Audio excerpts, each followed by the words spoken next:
Hey, good morning, everybody.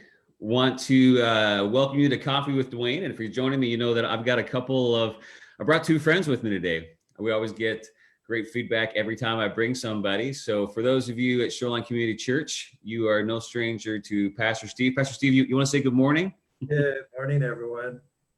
I have my coffee. And everyone's, it's a Seahawks mug. Of Are course. you a Seahawks fan? uh, was Sunday miserable? Yes. Yeah. Well, I mean, true fans, it's whether it's in the best of times and in the worst of times, we're there. So thank you for joining. And then also have Sarah Gunderson. Sarah, you want to welcome everybody this morning? Morning. And thank you so much for joining us. I know that you're a mom, and moms are always up early, so this is probably not very early. Moms are always up. As you're coming on this morning, I want to invite you to say good morning, say hello. Good to see people out there. Good to see you, Sandy and Ruth. Thank you for joining us. And today, I'm really excited to have a conversation about something that's really dear to my heart and dear to the heart of my friends. We're going to be talking about foster care and how we can be involved and how we can engage in it. Foster care is something that I've really been praying about and asking the Lord, just as a pastor for our community, how we can engage in such this big need. And here in a little bit, Pastor Steve's going to kind of share a little bit about what a big need it is. But for all of us, kids are so important to us because kids are important to God. You know, I love it in Matthew 19. In Matthew 19, we see that parents were trying to bring their kids to Jesus, to get Jesus to pray over them and to bless them. And his disciples were saying, trying to keep them away and saying, don't bother Jesus with this. And I loved how Jesus directed them, and he gave them direction. And I think it's good direction for us when Jesus said, let children come to me, don't stop them. And he said, for this is the kingdom of heaven, it belongs to children. And then Jesus, he just took the time to bless them, which is, I think, is a powerful example for us that we are available, we make ourselves available, that we look for opportunities, just recognizing the importance of influencing and caring and loving for children. I love what it says. Psalm 127, tells us that children are a gift from the Lord.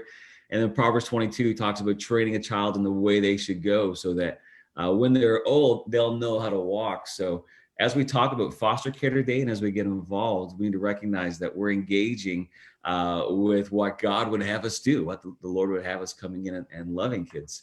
As we look at our area, and in Seattle, and I think it's true across the U.S. and in so many parts of the world, there's such a need for caring for kids. And maybe Pastor Steve, you can just talk a little bit about what that need looks like here in Seattle. How big is the need for people to come in and help with foster care? Yeah, it's huge in our area. It's all across the U.S., of course, and just in the state of Washington alone, there's over 9,000 children in the welfare system, and that are in deep needs. And the stories would just rip our hearts apart. And there's some needs. Our ministry network, Northwest Ministry Network, is also saying, hey, let's do something as far as churches getting engaged in this. And so they recently came out with some stats that I found very challenging and disturbing to hear, that as these children age out of the foster system, over half of them will end up homeless within a 2-year period. And that, that stirs my heart, saying we have to do something about that. Another stat is 67% of children that end up in trafficking and sex trafficking come from that same system. And we don't blame the workers. They're doing everything they can. We want to come along beside as church families and say, we can make a difference. And so that's when we looked at, through Pastor Dwayne's vision. He said, hey, Steve, let's think about how we can engage and help the foster care system. And so that's how we connected with Paula Rose, and he's the Northwest Director of Olive Crest. And their vision is to create strong families so that we can have safe kids. And so that's the vision of helping families that that want to make a difference and let their light shine in this brokenness, to step in, and churches step in and partner with Olive Crest. And so we've started a financial support. Mm-hmm. We have, I should mention, we have 55 strategic partners, Yeah. local and worldwide, that we support monthly. So when people give to missions through Shoreline, we give monthly to say, here's a way to help. And we give as much as we can. We don't try to, store that money up. We just let it flow to where it's needed.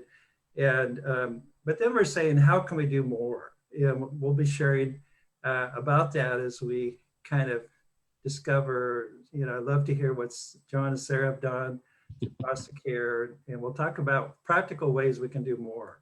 Yeah, well, those stats that you share, over 9,000 kids in foster care, and just how when there's this gap when they move out of foster care, that so many fall into homelessness, so many fall into sex trafficking.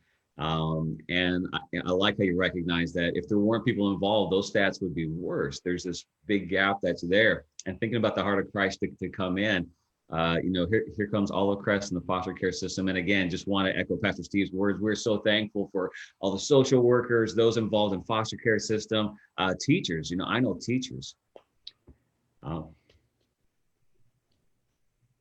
It's very emotional for me. I love when I see teachers, and even here in our Shoreline School District, that have just stepped in to help so many kids and just to encourage them. And when I see teachers doing that, I see them engaging with the hand of God to help, and it's so important. So I'm so thankful for Paula Rose and Olive Crest, foster care social workers, so many. And our approach as believers, as followers of Christ, as a church, is not just to watch and say, that's awesome what you're doing, but to say, how can we jump in and how can we get involved? And I was so excited as we talked about this to find out that that Sarah and her family were actively engaged in this. I think, Sarah, we were actually cleaning Ridgecrest. Our church helps do the cleanup and with just helping getting the grounds ready for school each year here at our local elementary school, Ridgecrest Elementary. And Sarah was doing some landscaping and stuff, and she talked about how she's involved with Olive Crest. So Sarah, thanks for joining us this morning. Can you tell us a little bit about how you and your family are involved with foster kids and how you help them? Yes, so our family is involved with Olive Crest with their Safe Families program, which is actually a branch that helps families in crisis be able to get healthy or in a good place if they are homeless and need to look for housing, if they need any kind of drug or alcohol treatment, if they are feeling overwhelmed. You can come alongside them and help take care of their children so that they do not ultimately end up in the foster care system. So they still have legal rights to their children. You are just acting as guardian. So in that Safe Families program, there are 3 main ways you can get involved. You can be a family friend, which is what we started out being, where you can come alongside either those families in crisis for just babysitting or transportation, meals, someone to talk to, or you can come alongside families that are actually hosting children in their homes and provide similar services. You can become a host family, and you would take care of the children in your home from anywhere from 1 night to 30 plus days. Or you can be a family coach, which kind of helps the host family and the biological families stay connected and ask for support from church partners for any needs that come along in the middle of the process. Well, that is such great information. I think a lot of times when we think about foster care, we think that the only way to jump in is just full-time adoption, which is awesome, and to be engaged in that. And we encourage you to seek the Lord and ask the Lord, would the Lord have you engage in that way? But I love how you outline so many different ways to where you talk about a family coach or hosting or coming alongside families in that way, that there's so many ways and the need is so great. So what made your family get involved? Like, why are the Gundersons involved with Olive Crest and with helping foster families? I think it's always, since I was a teenager, been on my heart to help kids in need. And so when I was looking at ways I could help, I wanted to find something that my family could also be a part of, and my kids, they were young at the time, when we started, could also be a part of. And ended up talking to a friend who had run into a lady at a restaurant who was part of Safe Families, just started this conversation in a public place, and was telling her all about it. And then, a couple of days later, I was telling her that I was looking for a way to get involved with foster care or kids in need. And that came up, and she said, you should look into that. It sounds like, a perfect fit. So we did, and it kind of went from there. Wow. Yeah. A lot of great things happen at fast food restaurants. So when you're in line, talk to people around you. You never know how God's going to move in and through that. So, so what does this? So you had this awesome conversation in fast food, starting to get involved. So, what does this look like for your family? How are you engaged now? So we started out slowly as a family friend. We were just going to help out with those tasks that I kind of listed before, just support a family, but not have children necessarily in our home for any length of time. Mm-hmm. We were paired with a mom who recently relocated from California with 4 small kids and had no family or friends in the area, and helped them out for a couple weeks, and then found out that she had to unexpectedly leave the state and could not take her kids.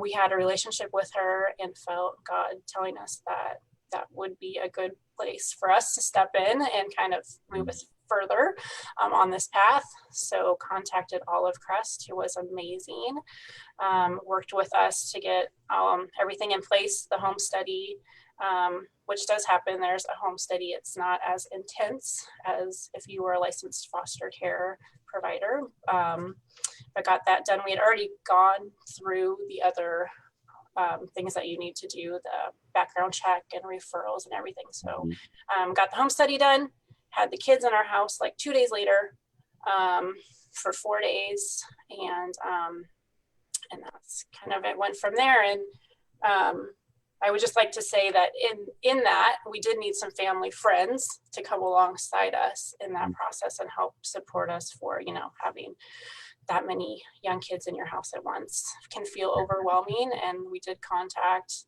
the church partner there, and they said reinforcement for us. So it's good for everybody involved. You're not alone. Well, I think about how important that is. I mean, how like some of my best friends have been those who have come to help me when I've raised the flag for help, and like those are key relationships. And I think that's how the Lord works in our life, that as we step up to help people, we're helping them, but we're often even just building these wonderful relationships, and so much happens in that. So you talked a little bit about the criteria of being a safe family, that there's a background check, there's references, and they do a study. It sounds like a pretty streamlined, easy process. Is that right? I would say so. I think most of the training is online right now. There's, depending on what role you want to play, it's geared towards that. And then, like I said, it's pretty much, if you're involved in any kind of ministry with kids, it's similar, right? You need the background check and the referrals, and there's an application, and then they do come into your home and just make sure it is a safe place and you have, room for children. But it is streamlined, and it did not feel overwhelming, and it was not, a months long process or anything like that. Yeah, so important. Even for us, as Shoreline Community Church, for our children's ministry, as you guys know, we background check everybody because we want to be that safe place and just be transparent with everyone. The safety of kids is so important. So that is so cool. Tell us about maybe like you were talking earlier about just like a really cool experience you had, maybe like kind of a high moment where like this was awesome. And then maybe about like a challenging moment that you kind of walked through to kind of give people kind of a picture of what it looks like. So what would be a high moment for you? Just something where you're like, man, this was awesome. We had a little girl stay with us who was about 4. whose mom needed to go into the hospital unexpectedly and didn't have a place for her daughter. So we had her, I think, 4 or 5 nights. And during that week, my kids were doing VBS. So they would come home with their VBS stories and their CDs with all the music, and we would pop them in the CD player. And this little girl just soaked it up. She would just go downstairs and sing for hours and dance and was like singing about Jesus. And she like really had no experience with church or any of that. And it was just like her little face would shine. Just like really, really cool that we were able to kind of, hopefully that, stuck with her in some form when she left. But yeah, that was a high. Yeah. What are some of the challenges, like as people look at getting involved? How would you describe some of the challenging moments? I would say, like, don't really have any expectations for these kids came to our house with nothing sometimes in terms of like clothing or diapers or anything. They did not have any kind of routine. They're just kind of like thrown in, and you just need to be flexible. You need to ask for help, and you need to just, like, if everybody is bunking on your family room floor together because that's where they feel the most comfortable, then that's what it's going to be. So yeah, and be gracious with yourself in terms of, it's not always easy, but so rewarding. Yeah. It's like camping. You'll step on the floor, but you're so glad that you did it. Yeah. Walking out, and just as you like, as I hear you talk about even for you guys coming in to help, there's this system. And I love, like, when I talk to Paula Rose and people in foster care, you recognize there's this big support system at play, because so much is needed to encourage and to help parents and caregivers along the way. One of the things that Paul was telling me, I think it was in another coffee with Dwayne, he was talking about, as big as the need is, if every church in the state of Washington did something, like just did something, the need would be met. I've talked to social care workers and those that step in, and they talk about how the need is so great now that they're using cubicles during the day just to put kids in a safe place, and just the struggle to pull them in. But if we all just did something and came in, I mean, how amazing would it be, for just our church and just churches just stepping up and going, we're going to do something. What can we do? That was just amazing to me. And it was a great challenge of let's just step up and do something, Amen. So Pastor Steve, as we've kind of looked at this and got the heart for, what are some things that we're doing? I know that we're just getting going. We're learning, we're building relationships, and Sarah's been helping us as she shares her story. But what are some things that we're doing? Yeah, this is so exciting because it's so broad. There's so many ways we can get engaged with this and partner together. And, just hearing Sarah's story of saying, hey, I need some help. We're just feeling a bit stretched here. And that's where we can be as a church, saying, let's have those backup people that could step in and help serve and come along beside and give rides and do practical things and mow lawns and, wash laundry and give diapers and all those things. So I've came up with the top 10 list of ways that we can get engaged. And I've been dialoguing with some of the leaders at Olive Crest, and they love it. They're just like, man, this is good. I hope they take those ideas and use it in addition to all their great ministries. And so it's just been this great connection. And I'm thinking in the future, it would be great if we could do like a date night and do this a couple times a year. Just say, hey, foster families in our area, you guys need a break. And, just think about the challenges of just being a strong family. And then you add, here's these lives that we want to touch that are our responsibility.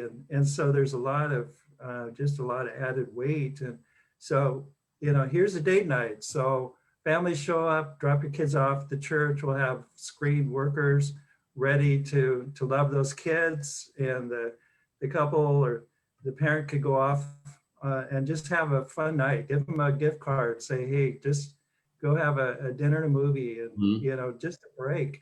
So there's just so many ways that we can do that.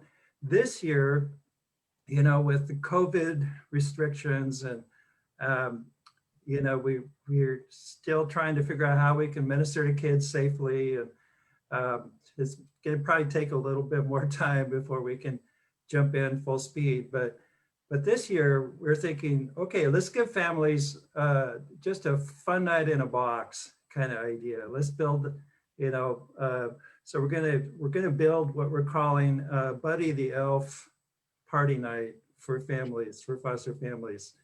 And there's about 30 foster families in our area that Olive Crest is serving in this North Seattle, South Snohomish County area.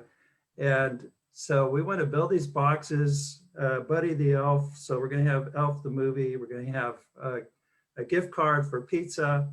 We're going to have some games that go along with the movie. And we're going to have his fabulous cookie recipes. We're going to give them all the ingredients and say, okay, you guys have a fun night baking these cookies together. It kind of resembles the spaghetti and all the candy of the Elf movie. And syrup, the M&M, all that stuff. It sounds terrible, but actually, I plan on making those cookies, so I'm already getting my ingredients together.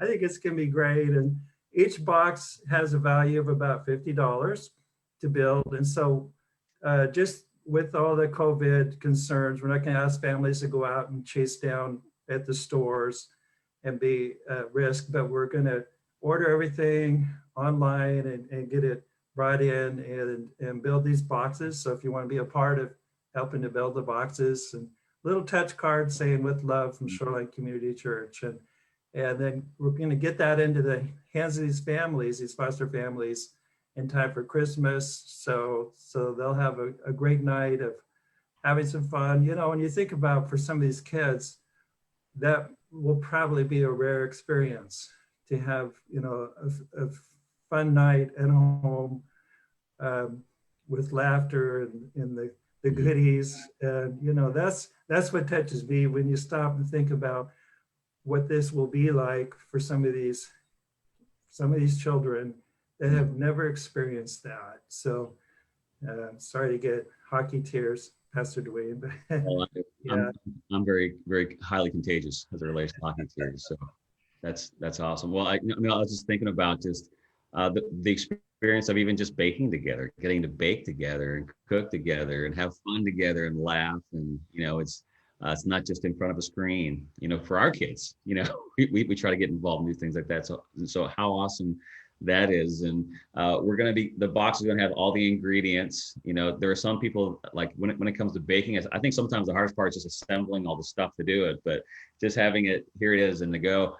This past Sunday, we issued a challenge to give to it, and Pastor Steve just shared that there are 30 families in the area that Olive Crest supports, and just after last Sunday, I think we're like 2/3 of the way there already or more. So that was super good. So there's more to do. So so if people want to give to this project, how can they do that, Pastor Steve? Well, there's a little app called the Church Center app. If you're a part of the Shoreline community, you should have a way to access that very easy. Or you can go online to shorelinecc.com and you'll find the link there to where you could give to this project.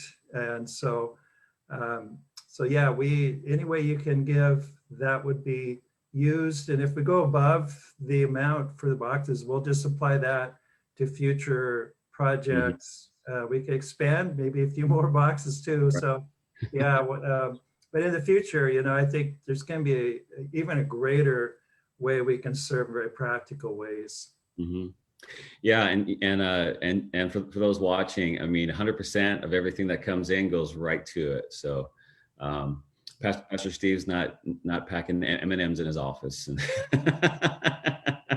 So 100% of it goes right to it. So you can give with confidence in that. And yeah, I'd love to see us exceed that goal. So that there are so many other ways. This is just one way. So for those of you at Shoreline Community Church, feel free to use the Church Center app, or you can go online. There's lots of ways to do that and engage and get the word out. So I'm just so excited about that. So excited about how, as we look in the future, for us, this is a ongoing relationship that we're trying to build.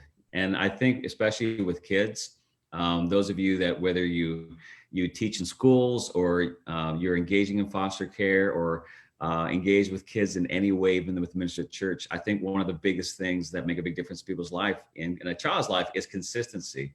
And so that's what we're trying to do as a church, is build a road, build a connection to where we are consistently there, and where our community knows that we're there for you, whether you believe with us or agree with us or not. The care that we want to give and the ways we want to love it is not dependent on that. So if you're not a part of Shoreline Community Church, we still love you, and we want to be a part of engaging and helping and reaching out. So I think it's so important. As Jesus loved people, it wasn't dependent on them accepting Jesus. Jesus accepted them and loved them. And that's our response. So anything else, Sarah, that you would add, or anything that we missed? Any kind of closing thoughts? Not that I can think of right now. Or Pastor Steve, any closing thoughts as we wrap up this coffee time this morning? One last thought would be, not only do we want to be here with Olive Crest, but I'm thinking of, the Department of Children, Youth, and Families, that they're doing the best they can, and they need help. I know Paul has shared, how the social workers sometimes are overwhelmed. And so that would be another goal, is to start to connect with those workers, in our area, and say, how can we help? We just want to serve, no strings attached. We just, if we can give out a little game box to a child who's stuck in an office for 4 hours, and give them something to do, while they're trying to figure out, where do we send these kids? Yeah. And, they're just doing the best they can. So, so we're here. We want to be here as a church to help. No, that's a great thought. At our church, we have friends that are actively involved, social care workers, and those that they're pouring their life in. And again, we just want to say thank you. And my prayer is that when our city's going, is there anyone that can help us with this need, this great need, that when they think about churches and they think about our church, that they're like, man, that church wants to help, or those people want to help. And that's when we are behaving as Christ did. People who sometimes would feel uncomfortable with the religious organization, they would go to Jesus. And so that's when we walk in those ways, we open those doors. So thank you, Sarah, for you and your family and your heart to engage in that way, and Pastor Steve for leading the charge, and for everyone watching. If you're a part of Shoreline Community Church and you're going, boy, you know what, this resonates, I'd love to get involved, reach out to Pastor Steve, get engaged with him. This is something that we're building. We're looking for, there are so many ways, so many great needs, or maybe you have an idea or some ways of getting involved. We would love to hear that. Let's engage, let's work together. It takes a team. It takes our church family, and as we extend. So thank you for that. Thank you everyone for watching today, watching all the comments coming in and people watching. Thanks for joining us for coffee, and let's just continue to pray that God will continue to lead us, direct us, and empower us as we love our neighbor and love God together. So thanks for joining us today. I pray that you'll have a wonderful day, and we'll look forward to seeing you soon. So again, thank you, Sarah. Thank you, Pastor Steve. Praying for a great day for you guys. Thanks for joining me for coffee. God bless. We love you all. Thank you, Pastor Dwayne. Okay. God bless you all. Have a wonderful Wednesday.